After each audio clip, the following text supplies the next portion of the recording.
Oh man, it's a beautiful morning. Not a whole lot. It's been a rough week, but hey, we keep pushing forward.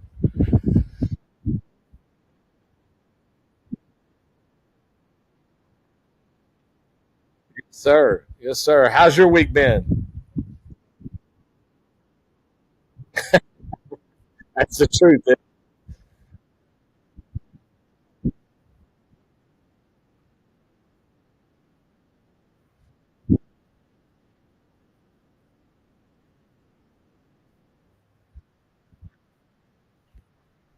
Yeah.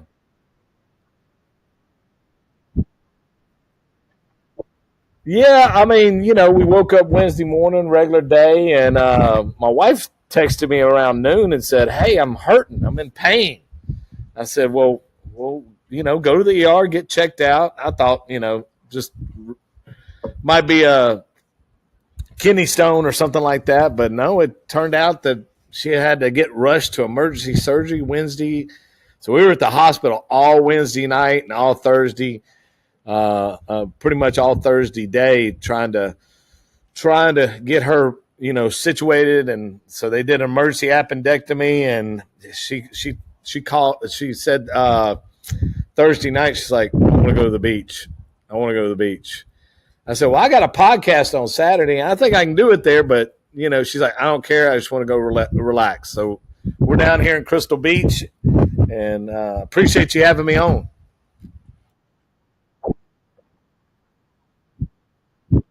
Yes, sir.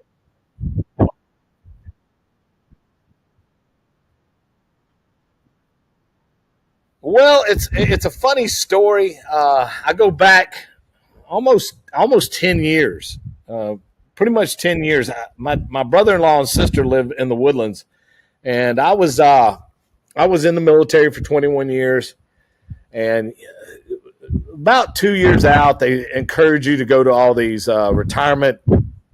Um, they're retirement events basically where speakers come in and they talk to you and they say, "Hey, we're wanting to recruit these type of people." And Texas State Troopers came to Fort Campbell, and I was like, "Heck yeah, that's what I'm gonna do. I'm gonna be a state trooper." Always wanted to be a police officer since I can remember. Always wanted to serve. I went the military route, and then I was like, "Hey, I can naturally progress into this." Anyways, long story short, went home for a visit. We were on our way to a Tim McGraw concert, and we were in back of a limousine. And my brother-in-law, Johnny Hayes, who is a co-owner of Jet Lending, everybody was asking me, "Hey, you're close to retirement. What you gonna do?" And I told him, natural progression, probably go police. And he looked at me. He's like, "Rob, that's not what you're gonna do." And I said, "Well, what am I gonna do?" He's like, "You don't want to be a cop. They don't make any money."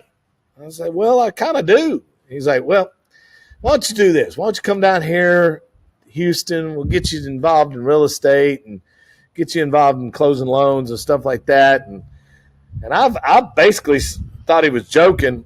At the end of the day, you know, here we are. Yeah, yeah, about 10 years ago, and I retired from the Army, came down to Houston, um, hit the ground running, got my real estate license, went and worked for a team with Keller Williams. Kind of wasn't my it wasn't. I didn't enjoy going and showing people homes. Which, I mean, hey, there's things for everybody to enjoy, but it was a Saturday day, and I had gone and shown somebody like 12 homes, and we went back to the first one and made an offer on the very first one we looked at, and I'm like, "This is not for me. This is not for me. I'm not. I can't do this. I need something that's more challenging."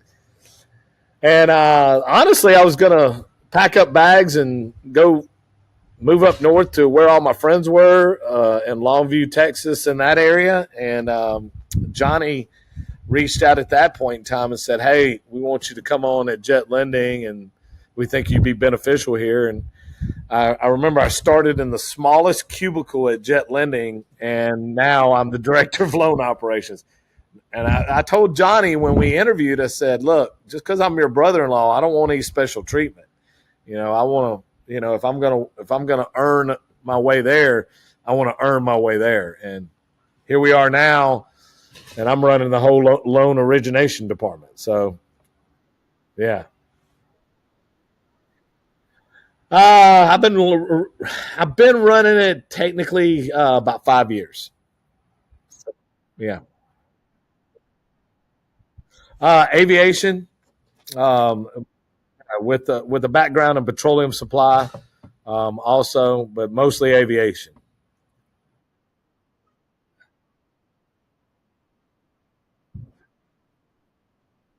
Zero experience whatsoever. I mean, other than buying my own houses, uh, somebody told me a long time ago, and had nothing to do with jet lending, or even real estate in Houston. We were deployed to Iraq, and a good friend of mine, he's a real estate agent, still to this day a real estate agent. We were sitting at lunch one day talking, and he said the most powerful thing you can do is buy real estate. That kind of resonated with me because I was like, hey, that's pretty cool. And he's like, and we started talking. And I'm just a young, impressionable E5 first deployment, 2004 to 2005. And we get back, and I said, you know what? I think I want to buy my own house, because he said, why are you going to pay somebody else's mortgage? Buy a house, let it appreciate. When PCS or move somewhere else, you're going to make money. And hey, I like making money. So bought my first house, and from there, every single time I transferred stations, or I bought a house, and I'd make $20,000 to $30,000 just off the equity being there 4 or 5 years. So yeah, I mean, and then natural progression. Never thought I'd be in real estate at all. Never even crossed my.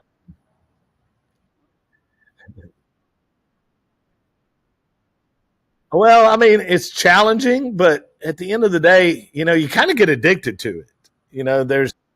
And I don't mean that in a bad way, but there's days that you're just wanting to pull your hair out, and there's days that you're sitting back laughing, having a good time, and it's challenging. Every day is something new learned, some new engagement, something new that you're dealing with, new clients, new challenges, and I mean, who wouldn't want a job like that?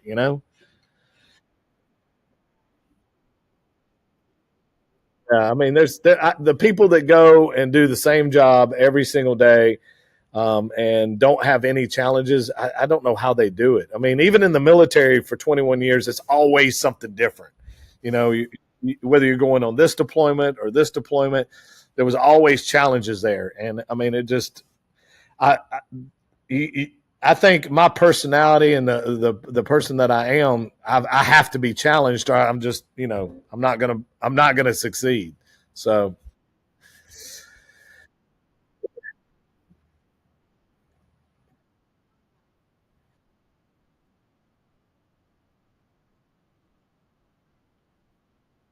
yeah.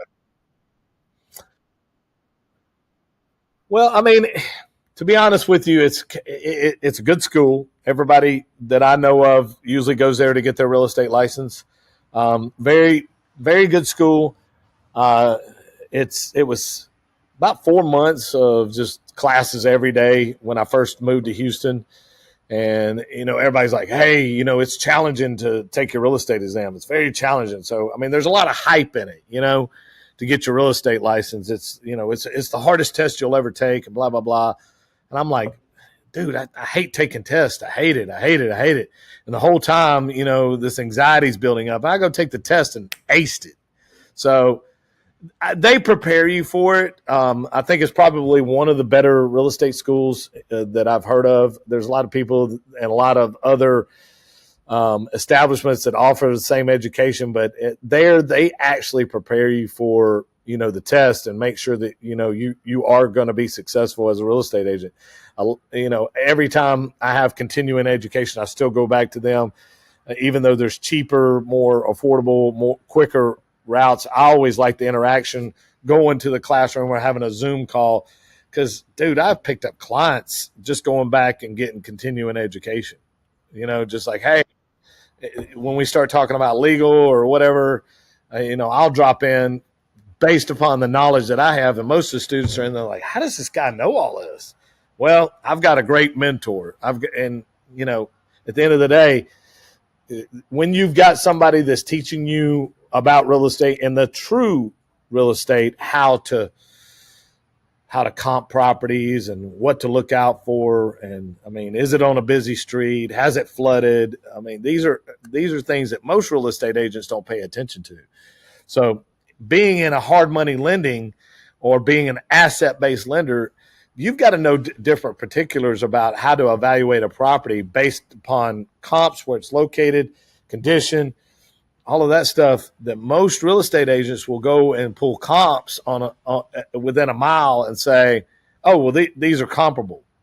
Well, there's a lot of factors that go into that to make sure that they're comparable, that, again, no offense to real estate agents, they just don't pay attention to.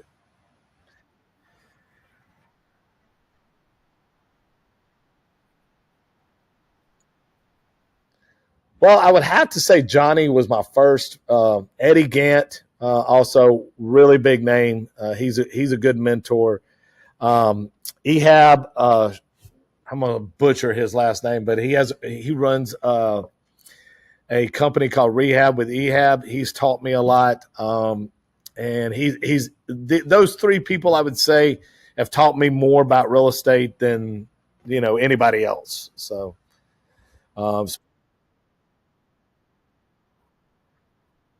Well, if you're go- I always say this: if you're going to be in real estate, you're going to learn two different ways, and the two different ways you're going to learn is A, through making mistakes, or B, through somebody teaching you the right way. I'd rather be taught the right way. Now, again, you're going to make mistakes. You're going to either buy it too high, the market's going to shift. You know, interest rates are going to go up.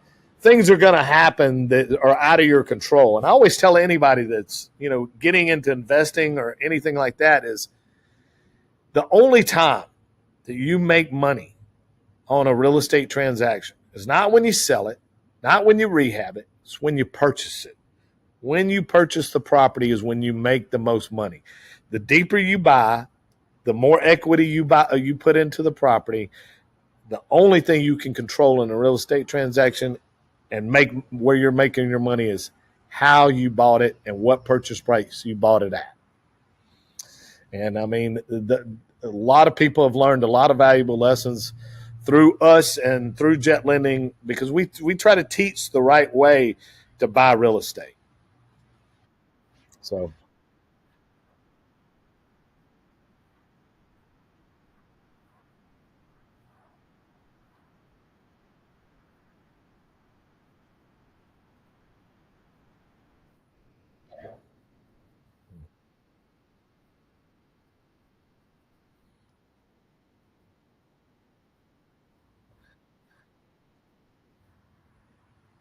well, so land is tricky. Um, you can value it two different ways. There's a website, and I wish I would have been a little bit more prepared, but there is a website. I think it's texasland.com or something like that. Anyways, I can get it for you. But at the end of the day, you can go into this website and see what land is selling for. And a good rule of thumb is to try to find like and similar acreages on this website, see what they sold for, and be able to average it out and see what it's selling per square foot, or what it's selling for per acre. At the end of the day, that is a very good way to figure out what land is worth. Another thing about land is you have to pay attention to deed restrictions. Huge issue. If it has a lot of deed restrictions on what you can build there or what you can put on it, that land's going to be devalued. Flood conditions. Does it have access to city electric? Does it have? Is it at the road? Is there any encroachments? There's a lot of different things that will come into land evaluation, And do you have direct access to it? Meaning you don't have to go through somebody else's land to get to the land that you're borrowing or stuff like that. Um, so those things are very important when evaluating land. Properties, as far as single family duplexes, single family 1 to 4, it's pretty easy once you get the hang of it on how to come up with your comps. You always want to try to stay within a mile of your actual property. Uh, you always want to try to stay within the actual subdivision. There's a lot of people that'll go into different subdivisions. I'll use my neighborhood for good measure. You have two similar subdivisions by two different builders in the same subdivision. One is a gated community and one is not. It doesn't say that on the comps. All it says is Wildwood at Oak Crest. Two different builders, two different style homes, two different everything.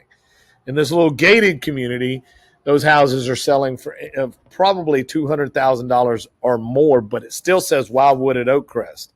It's the different sections of that subdivision. And a lot of people don't pay attention to that. They'll go pull comps from the gated community and try to evaluate it based upon comps that are outside that gated community. And that's just a simple explanation. There's a lot of people or a lot of investors that will look at a property and be like, especially on a busy street. This is one that kills investors every single time. They will say, it's in this neighborhood. It has to sell for this. But out your front door is a 4-lane road. Okay. And you go on the Google photos and all you see is traffic zooming by from every photo you have. That limits who's going to buy that property. You got a mom with two small kids that walks that property with her husband. She's going to whisper in his ear, let's get out of here right now. I mean, that's just not a property that families are not going to buy.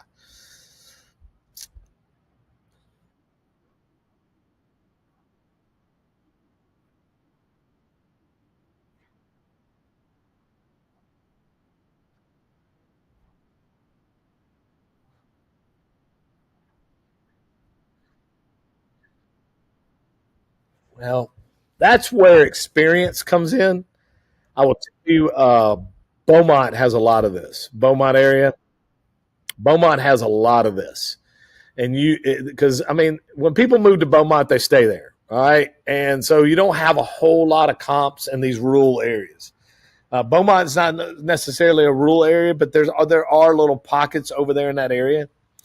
And looking at the style, the age, and just the mere components of the house, you can pretty much target it just off of gut and what you've seen throughout your years of experience. And this is not an easy task. I mean, by any means. I have looked probably in my career and I evaluate something like 200 properties a month over the last 9 years. Personally closed probably 4,000 loans myself. Well, hold on. That's a little too much. Probably about 2,500. I'm sorry. 2,500 loans myself. When you close that many properties, look at that many appraisals and evaluate that many deals, you become an expert in saying, okay, I think I know these values. And when you become the expert, then nobody can tell you anything. And at the end of the day, you don't want to be rude to your clients, but there's a lot of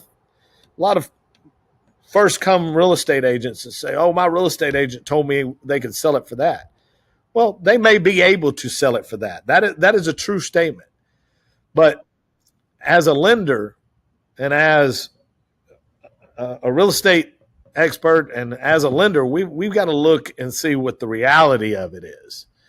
Now, granted, you may be able to sell it 6 months down the road because interest rates drop, everything goes back to the way it was in 2020, and it sells for that.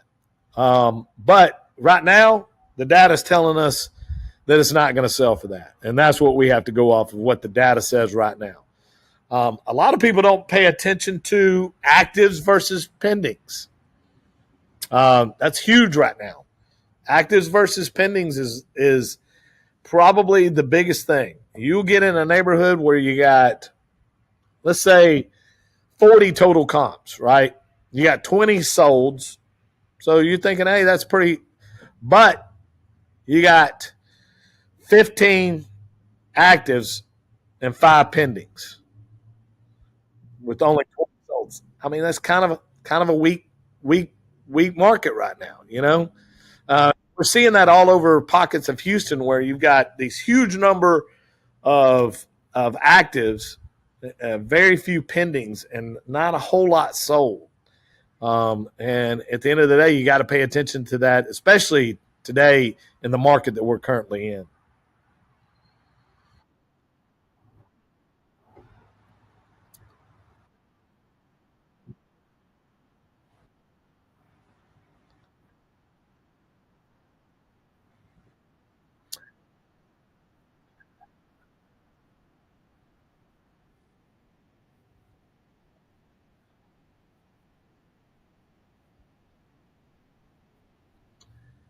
It was challenging. I will say that. Because you're looking at it from a real estate point of view of what it could sell for. Because real estate agents are always taught, hey, try to get as much value out of the property as you can for your client. I mean, realistically, try to get as much value. And I don't ever fault a real estate agent for that. You're trying to assist your client to make as much money as they can on the property. But when you go to the lending side of things, you have to pay attention to what the average sell is. And conservatively, you have, like I just stated, you have to pay attention to the fact that right now the market may be good or right now the market may be bad. You have to go off of what today's details are and then a little bit massage it to the fact of what maybe it's going to do and speculate a little bit. But as lenders, we try not to speculate very much because we want to make sure that we're protected, the client's protected, because things could always get worse. So it was pretty challenging trying to change the mindset of, hey, these clients can get this. They have a real estate agent. The real estate agent's telling them that. I'm a real estate agent. You've got to shift your mind away from getting max value and protecting the asset and loaning on how it stands currently. Especially on these ARV loans that we do or these after repair value loans that we do, it's a huge thing to get what the as is value and what we're lending at closing on the current value of the house, because most of these are distressed assets, and we're talking about considerably distressed assets.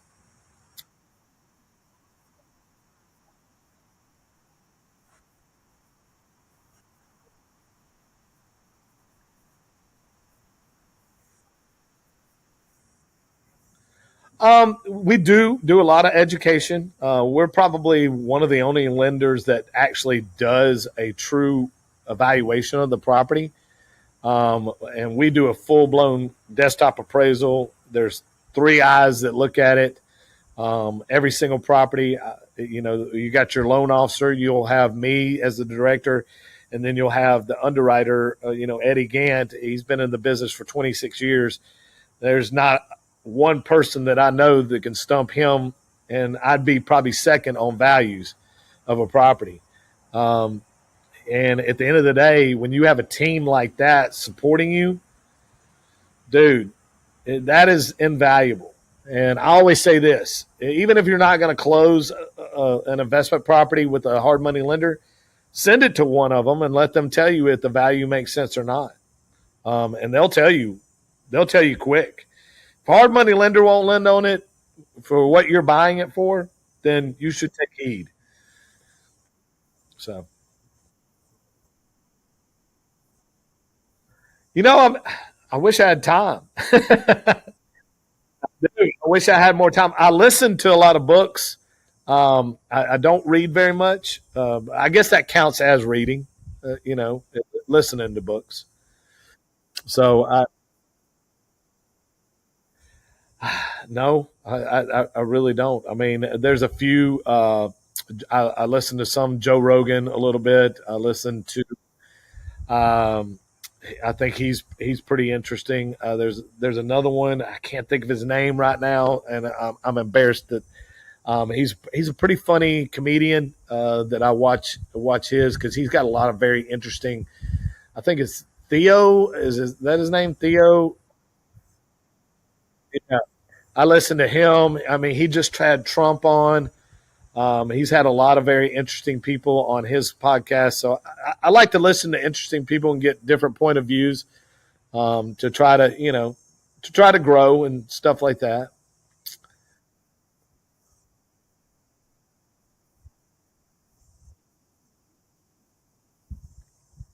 Get educated, but most importantly, take action. There's a lot of investors out there that are scared to take action. You have to actually get up and put everything into practice. I use this analogy a lot when I'm in front of people talking. You got the NFL, you got college sports, you've got all these sports teams that get out there and Monday through Friday, even on Saturday, they practice, do run throughs, do drills. They have their own. They have quarterback room, running back room, wide receiver rooms. They study, they study their opponent. But on Saturday afternoon and Sunday afternoon, college and pro, they go and take action. Guys, anybody watching this, at the end of the day, you can get a ton of education, but the best practice is to take action. And if you're not doing that, you're just going to sit on the sidelines and wish that you could take action. Yes, it's scary. I don't think if there's an NFL team or quarterback or anything when he goes and lines up for that first play, doesn't have that feeling in his stomach. Is this going to be the play that a career-ending injury, or is this going to be a first down, or am I going to lose yardage, or am I going to get laughed at off the field? I guarantee you, even Tom Brady, in his last play that he ever played, he was probably thinking somewhere in his mind, I've got to do this right. I've got to do it to where I don't let my team down. And whether it's your family that's your team or you're planning for retirement, you got to take action to make it come true. You have to.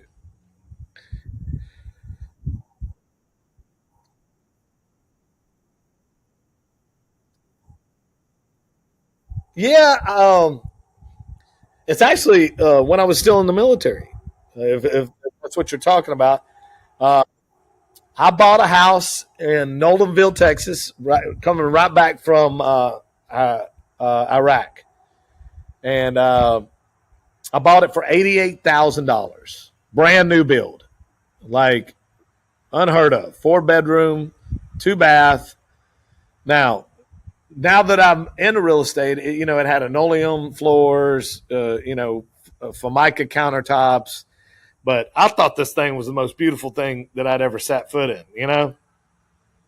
25-year-old kid, or no, I'm sorry, 30-year-old kid that's like bought his first house, and kept it. I bought it in 2005, sold it in 2008 at the right at the beginning of the peak of the crash. I made $40,000 off that house. $40,000. That's how much real estate had gone up from 2005 to 2008, and literally walked away with $40,000. I bought it for 88 and sold it for 120, and I was just blown away. I was just like, here's a kid with $40,000 in his account, you know, going to be a recruiter in Longview, Texas, and I was like, huh. Anyways, I put that money away, and I actually put it in jet lending, and was making a return off of that money every month. And I called Johnny and said, "Hey, I got $40,000 here. I don't know what to do with these. Like, send it over to me. I'll protect it for you, so you don't spend it." My dad called me and said the same thing. Send that over to Johnny, and I put it in jet lending, and kept it there for years. So yeah, yeah.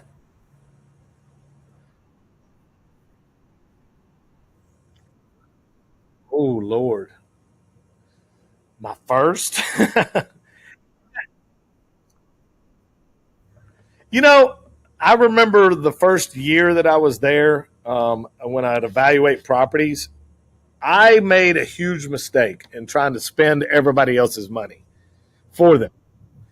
And let me explain that. I would look at the numbers and be like, "There's no way that I would put this money down on a house or an investment property," and I would literally try to talk the clients out of it. And I was like, and eventually, Eddie pulled me to the side and he said, "Don't spend other people's money." And I said, "Well, what do you mean by that?" And he's like, "Well, at the end of the day, the client has to make the decision on whether they want to put $20,000, $30,000.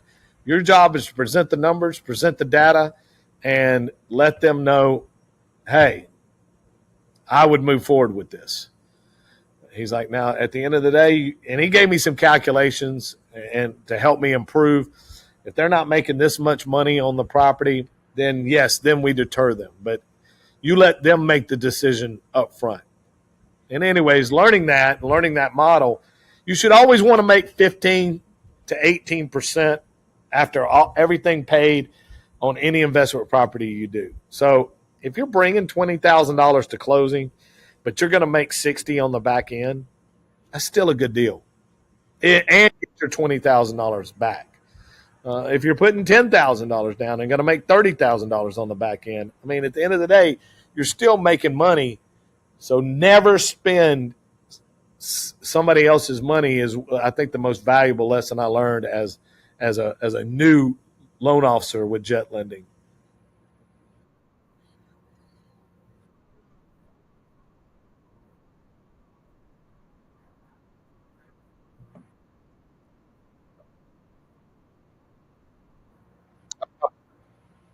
Yes, yes. Um, I don't like talking bad about clients. I really don't. I think everybody's entitled to make mistakes. But the one thing that I have learned is that through this 9 years of lending almost, is that regardless of whether they're a good client or not, and regardless of your relationship with them, and regardless of how many deals with you've done, the one thing I will say is that even the good clients can go bad. So you always have to protect, as I stated earlier, and lend on the actual value of the property and not stretch for clients that just because they're a good guy today does not mean they're not going to be a good guy down the road. And that is one of the biggest things that I've had to learn. Uh, tough, I guess, tough love, that you have to start approaching every client as if they're going to eventually go bad on you.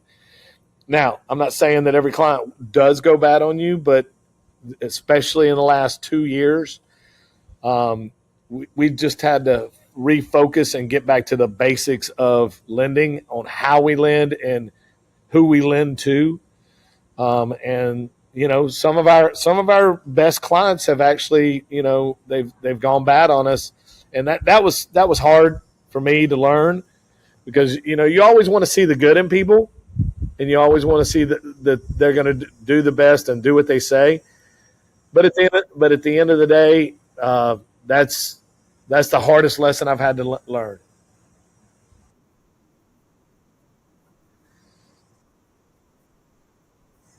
Yes, yes. I think it's we've definitely seen the less serious investors in the last 2 years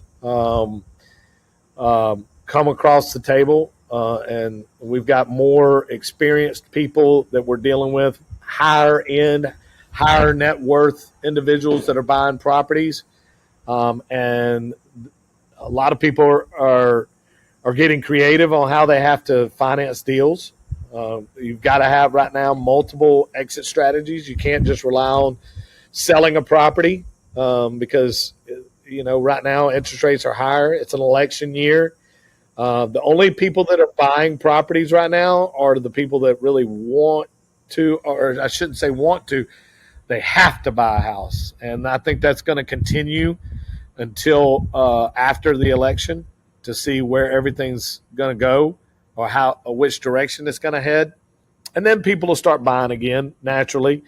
They'll be like, well, we got to buy now, regardless of the outcome of, November 5th or regardless of the outcome of the election.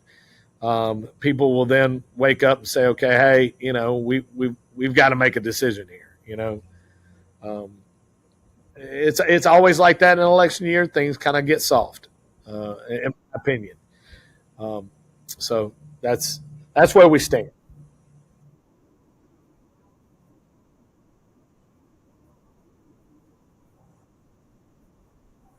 I've heard of sub two communities.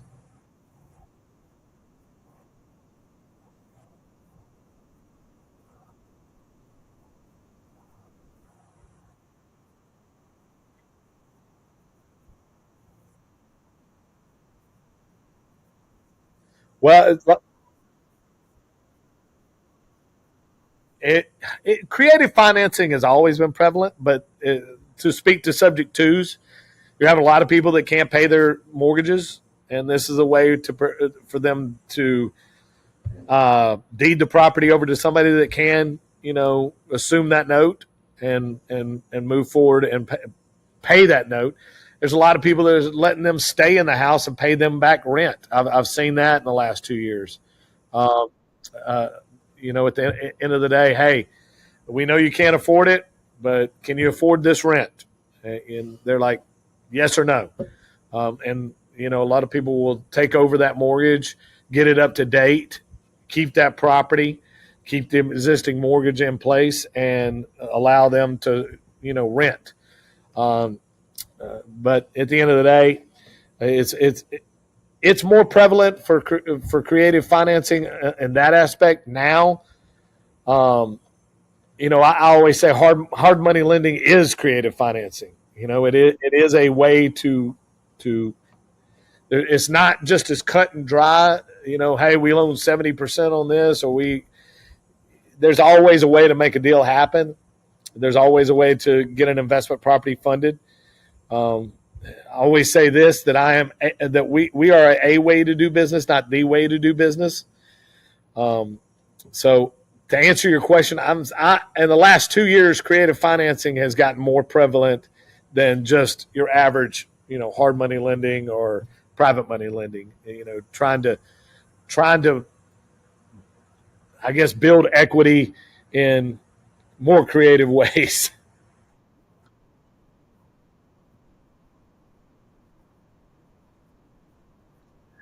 It's with interest rates going up, and every lender out there is probably feeling the blunt of it right now.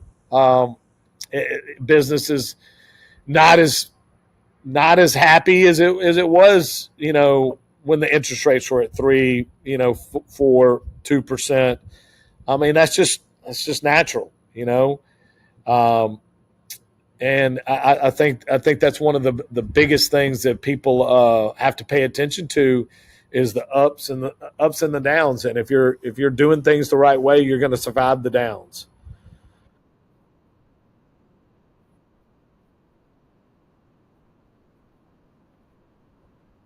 Well, of course, when there's always downticks, you have to adjust, or you'll fail. You have to become more diligent on and more prevalent in your underwriting, who you're underwriting to, and at the end of the day, if it's a good deal, and the client's buying it, what I don't mean to say good enough, but at the end of the day, if they're buying it deep enough and there's a whole lot of equity in it, we will take advisement and get creative on anybody that brings us a deal, whether it be a 400 credit score or an 800 credit score. There's always a lending option as an asset based lender, hard money lender. There's always a lending option in the state of Texas for us.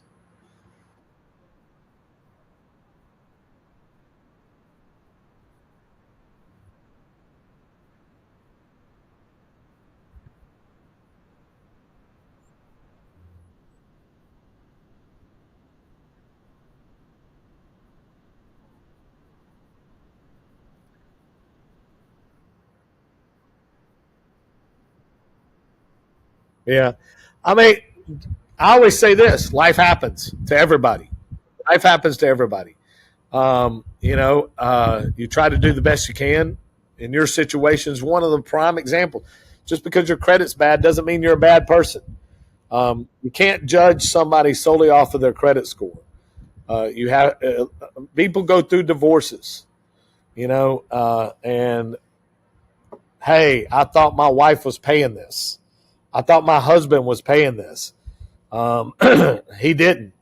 We went to court. We were behind 5 months. I got awarded the house, and now it's affected my credit. Trying to get that note caught up, and that happens. That happens to a lot of people that most people don't realize. At the end of the day, if you've got a decent investment property, whether it be a fix or flip, there are creative ways to even do 30-year loans with negative credit scores. There's very creative ways.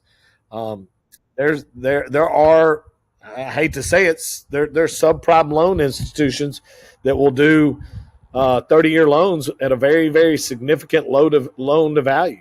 So if you've got a killer deal, and I mean killer deal, and you've got your credit's tanked due to your circumstances, you can still buy real estate.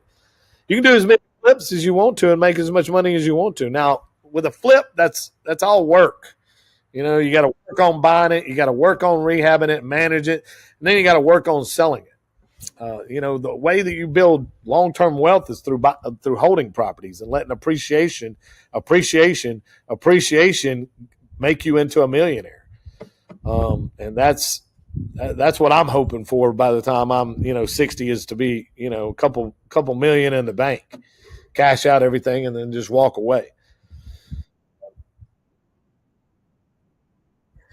That's an interesting question. Hopefully healthy. Hopefully healthy. Hopefully with a whole lot more investment properties. To shift kind of away from real estate and talk a little bit about health. There's a lot of people out there that don't pay too much attention to, taking time to making sure that they are physically and mentally healthy as well. And that's one of the biggest things to being successful. Not just taking action as far as, what was that?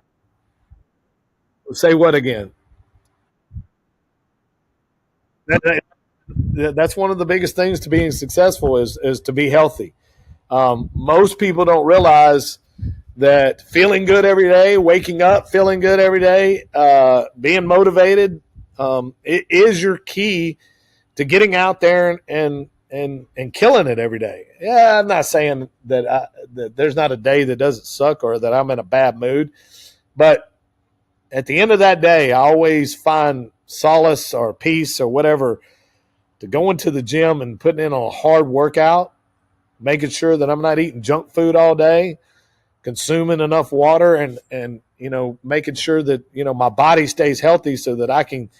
First of all, I got a 4-year-old and a 2-year-old up there, and I'm 48 years old. Okay, so when they start jumping on you all day, I mean, I'm like, hey, it takes a lot. Like, I was a late bloomer. I did not have kids till I was 43 years old. And so I'm just like, I don't know what was wrong with me. And my buddy Alex at the office says, dude, when I got married 6 years ago, he's like, you have been a bachelor. You have escaped 40 years of life. Like, don't do this. And I'm like, no. He's like, you have been, you're past, he's like, just stay single. And at the end of the day, I will tell you this: I would not trade my wife and my kids for anything in this world, because they are. I hate to be cheesy, but they are what complete me. Like, they are what centers me. They are what makes me feel like I got to go do the best for them, and I got to go achieve more, and I've got to go put them through college, and I've got to make sure that there's generational wealth for them so that they don't have to struggle like I did. Now, I didn't struggle as far as, everybody has their own struggle story or whatever. But I don't want them to have to go in the military and then, come up and start from scratch. I want to be able to hand something down to them that they can say, okay, my dad worked his butt off, um, to also instill that in them that, hey, this is not going to come free. This is going to come easy. There's going to be days in your life that you're like, man, I don't want to get up and do this, but you got to. And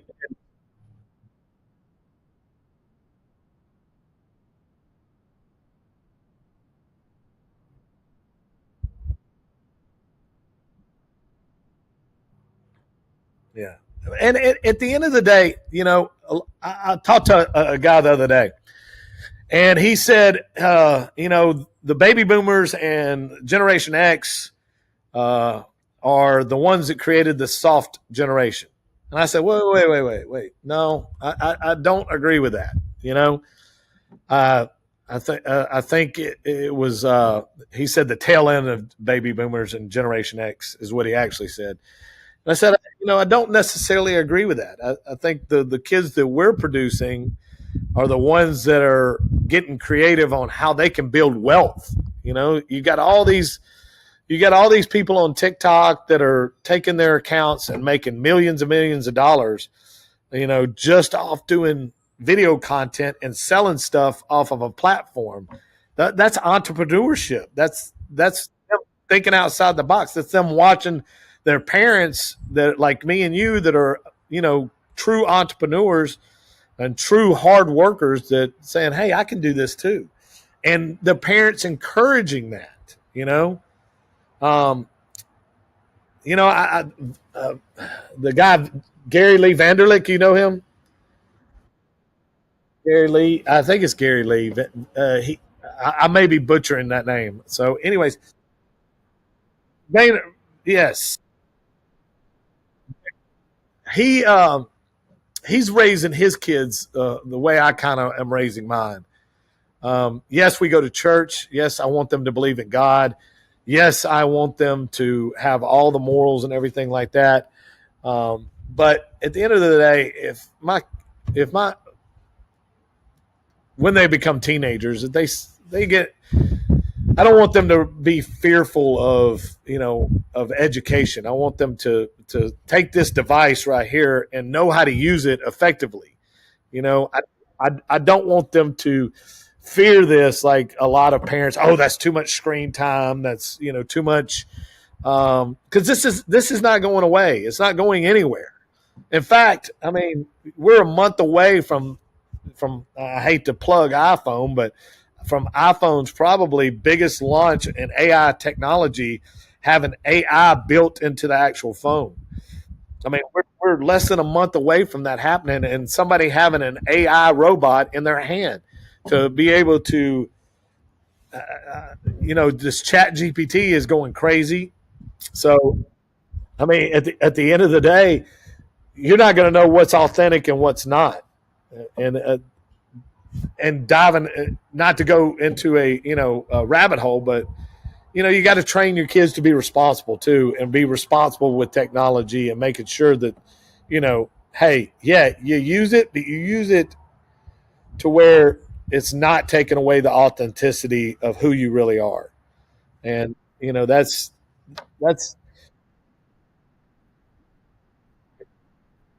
yes, you got to get out, like you got to get out, and you got to play outside. You got to go swimming. You got to do gymnastics. My girls are in gymnastics now, so I mean, you got to do those activities instead of just plugged away in front of a screen, swipe, swipe, swipe, swipe, swipe. So being responsible and using the technology.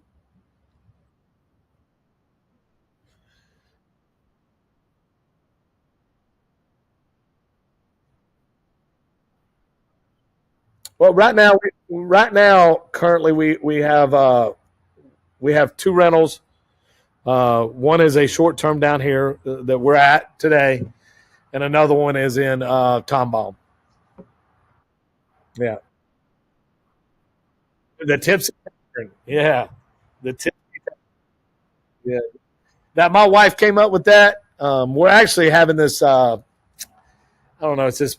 I guess it's a glass sign made where it's got a lot of detail in it. It's this big. It's Tipsy Tavern, so we can put it out front. She actually came up with that name driving down here. We both like to relax. We both like our alcoholic beverage every now and then. I will tell you, since I've had kids, I don't I don't have time to drink. Like as soon as I come through the door, I can't. I have to bring my A game. Because my 4-year old is like 100% like me. It's a spitting image of me, only she's a female. I mean, always on the go, always charging ahead from the time that she's up in the morning, from the time that she lays her head down. It's just go, go, go, go, go. And I mean, that's my personality wrapped up into a female. So she's me made over. I mean, so I've always got to bring my A game. And, typically when you drink, the next day you can't bring your A game. So my drinking has literally subsided over the last 4 years. But every now and then we like our football. And we like to have a cold beverage. And Madeline, she said, "Why don't we call it the Tipsy Tavern?" I was like, "Hey, that's pretty cool." So we've had it over a little over a year and a half on Airbnb. We made Superhost very, very quickly. We have not had a negative review yet. Made some pretty good money off of it. When we bought it, there was no intention of making a whole lot of money, but it surprised us. In the summertime, we make from March to September, we're making really good. And then, from October, November, but we actually got a booking for December for the whole month of December. And we're like, heck yeah, we're excited about that. Because, it'll be cold and make some money off of it anyway, So. Oh, of course. Of course. I mean, there's no investor out there that says, I wish I would have bought less real estate. There's no investor out there that says, I wish I would have waited later to get into this real estate game. That's just not something that a real estate investor says once they're in it. At the end of the day, I think we're poised to see what the election does. Regardless of what side of the fence you're on or what side of the aisle, it's going to be hugely important on where we are in 2025. I think after things calm down a little bit, we start getting some rate decreases. Regardless of who's in office, you're going to see some rate decreases because, you can't stay this high, this elevated for this long.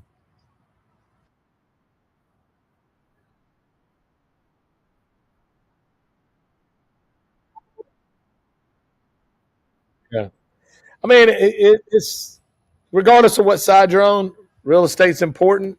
It's what drives our economy. And the other thing that drives our economy is entrepreneurs and people that like, you, me, and all the investors out there that are actually creating the economy. And it's tough. It's a tough business, but it's rewarding.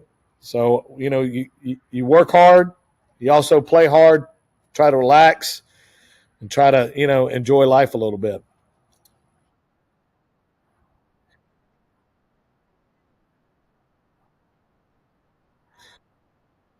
Well, I mean, if you can't find jet lending, then you must be lost. You can find us at www.jetlending.com. You can find me on TikTok, Instagram, Facebook, Rob Trigg, or The Real Estate Veteran. Um, there's there's not a place that you can't find me. I'm posting every day.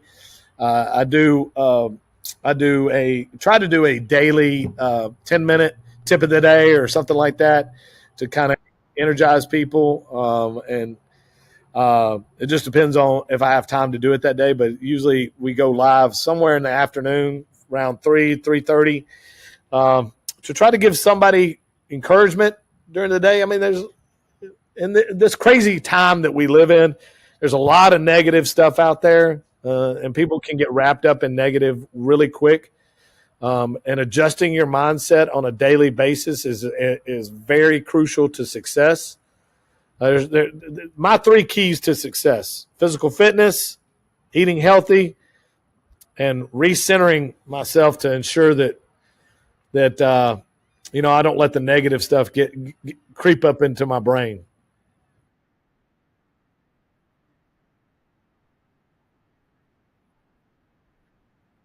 Well, I was into keto. Yeah, I was. I will tell you, I'm not as much into keto as I was. I'm more into just a low carb diet, and keto's not sustainable in my opinion. Um, it's really not. But a low carb diet is. Your body needs carbs, but it's the right kind of carbs that you put into it. And everybody's probably going to listen to this podcast and be like, oh, I can go eat McDonald's. I will tell you this, uh, to, to, to touch base on physical fitness. When my daughter was 1 year old, I weighed 250 pounds. Um, and I looked in the mirror and looked at pictures of her first birthday and said, now, this is after going to the doctor 3 or 4 times. I just thought it was natural, like my health was failing because I was in the military for so long. Well, no, it was because I was not paying attention to what they instilled in us in the Army, and I was eating Oreos and McDonald's and, just got married and happy, and the wife wasn't telling me I was looking bad. So, hey, why not, indulge a little bit. Then I looked in the mirror and I was like, this is not who I want to be. This is not what I want to be. And I started the keto diet. And now, if it does not grow in the earth or has I guess, a pulse, cows, deer meat, whatever, protein, no processed foods whatsoever. I will not eat any processed foods. None. I mean, I'll eat any steak. I'll eat bacon. I'll eat anything that is naturally cut, animal fat, whatever. I eat a lot of fruit as far as to get my carbohydrates.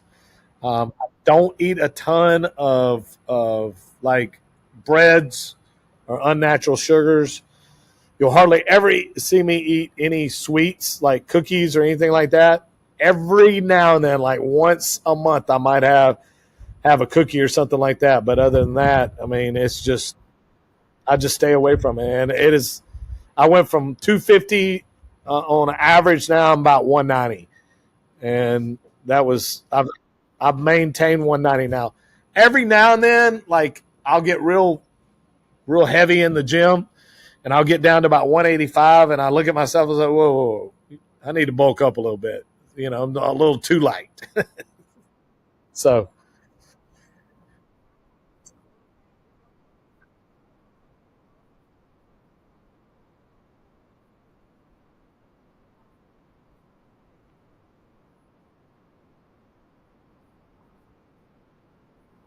absolutely.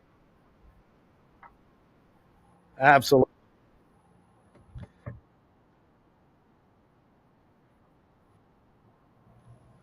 I'm just going to end with what I said earlier. Take action. Every every single day you've got to take action. You've got to wake up with a winning attitude. If you don't wake up with that winning attitude, call me and I will get you motivated to where you do have a winning attitude because huh? Uh, There's too many people that wake up with excuses instead of waking up to take action. Everybody in the world has an excuse of what they can't do. Find the excuse of what you can do and do that day. And if you can do that, you'll be successful. Honestly, this is not some bull crap pitch. I mean, regardless of your circumstances, there's bad things that happen to everybody every day. You've got to overcome that. You've got to be resilient, and you've got to just learn from your mistakes. And then at the end of the day, take action.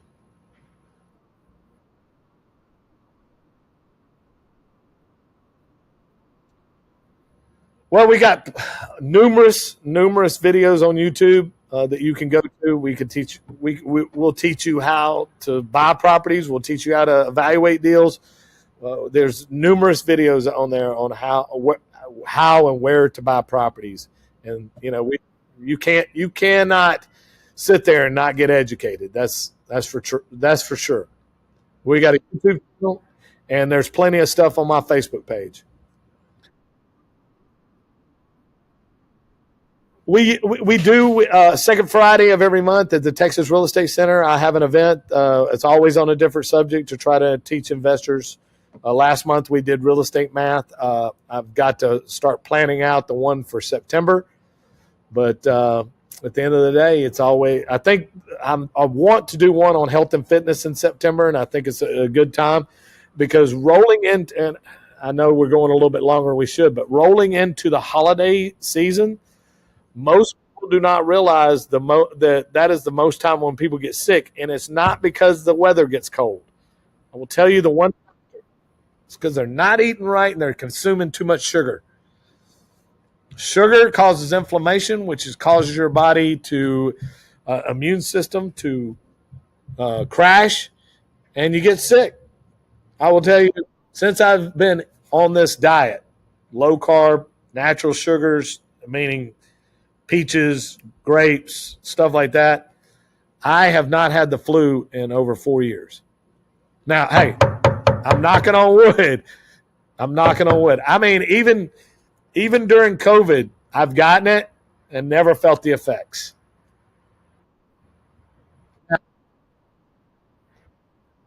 Yeah. Now that my heart goes out to anybody else that's suffered really hard, but I honestly think it's because of diet.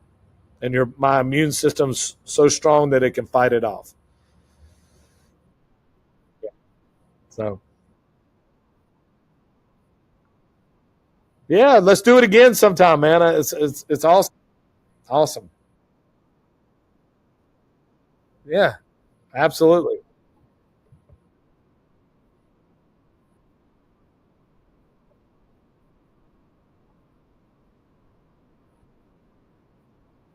Todd, I appreciate it. I hope you have a great rest of your weekend.